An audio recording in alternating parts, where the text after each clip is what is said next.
Okay, why not? The Alnita is probably going to be like super simple, like the 12, 12, 18, 0. 12, 12, 18, excuse me, 0 felt good, quick and easy, get out of the way, ready to go. Can donate or sell or keep to use.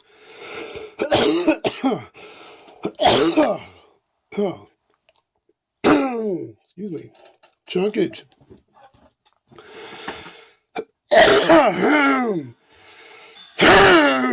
There we go. Boy, oh boy. I had eggs. It's 2 days. Oh man, chunkage. And the lamp oil's lubricating me also.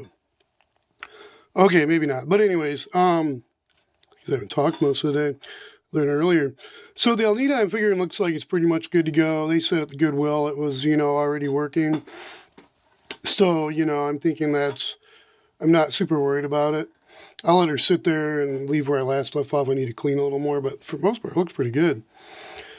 But this 6030 was stuck. Like, the hand wheel, I couldn't turn it at all. I mean, it was stuck. Like, I had to literally make sure I had everything lubricated. Actually, I lamp oiled everything first, kind of let it sit for, impatiently, I guess, a couple minutes.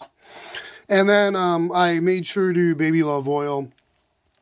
And I wanted to get in here. I like how this 1010 design is. I think it's just a solid chunks idea to machine to repair back in there, that crank slide.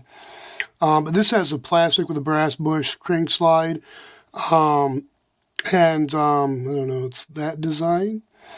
So I made sure that was lubed and kind of feel around and make sure I could move that. This was moved. I didn't want that to be stuck and then hanging up everything. Made sure I baby loved all the joints in there, joints all in here. This zigzag actually seemed like it moved pretty good. So, wasn't too bad. But I kind of noticed there's a little gap.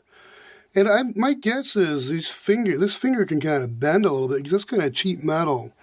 So I almost wonder if that needs to be kind of pinched back again, but I'll go in there and measure when I get the time. But yeah, the lamp oil kind of unstuck her. I tried to make sure with the plastic I wiped off a little bit with a Q-tip in it. I'm sure how lamp oil should be on those plastic, but the oil is probably not as bad. I'm guessing, I don't think so. The baby love at least.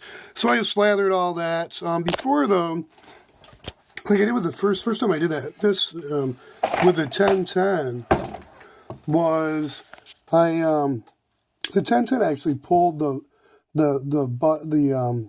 dial off, and you can see I still have the cap off because you can adjust that. And this is the 1010 is the only machine I have that can push in and lock the reverse and then set the reverse stitch length.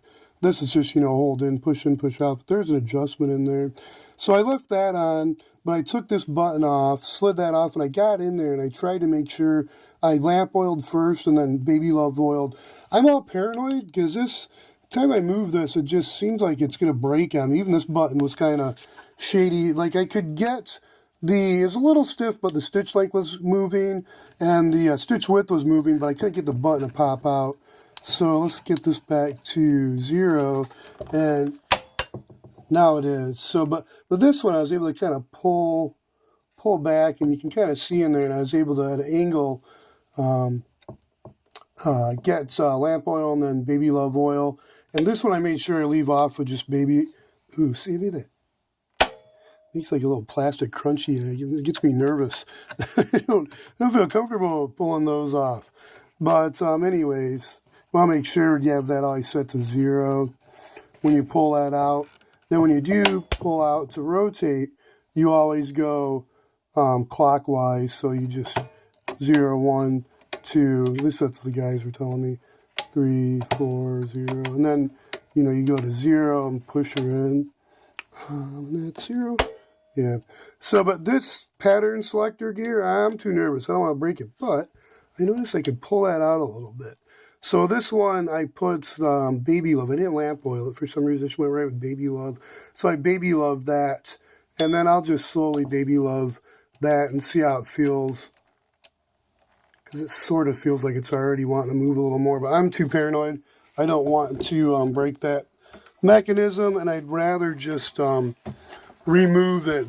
But As with the other mechanisms that I'm pretty sure I haven't broken yet, I'll save the 6570 to disassemble and remove. I thought I would be for the 1010 for the reverse. Seems to be I got loosened up, so I don't need to. But I'm guessing the zigzag I might need to.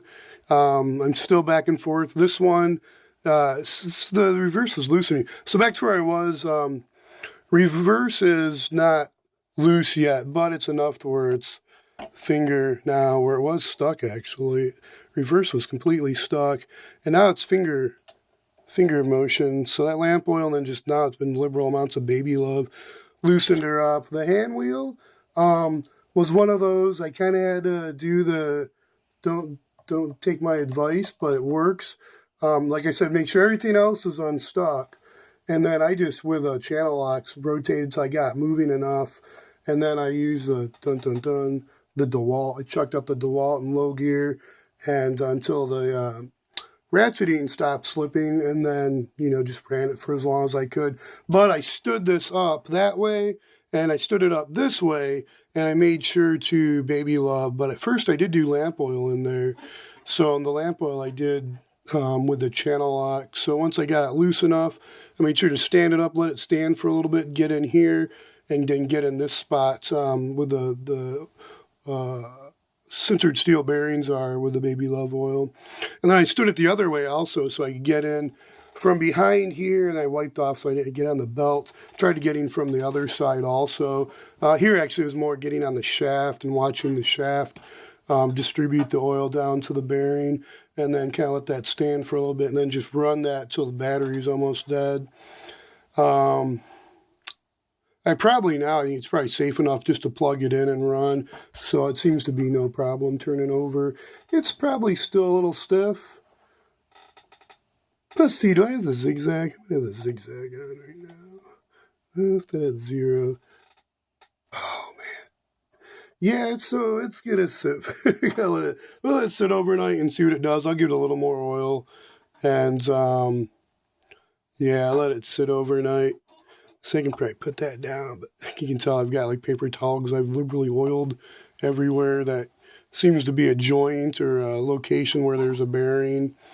So another thing with these designs, kind of going on a tangent, I'm starting to ramble a little bit, but I wonder about just drilling right into that sintered bearing.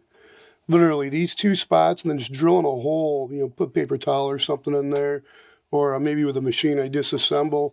Why not just drill a hole and then make an oil spot? You can even put like a little can type mechanism with a lid, where you just oil into that little can and it just drips.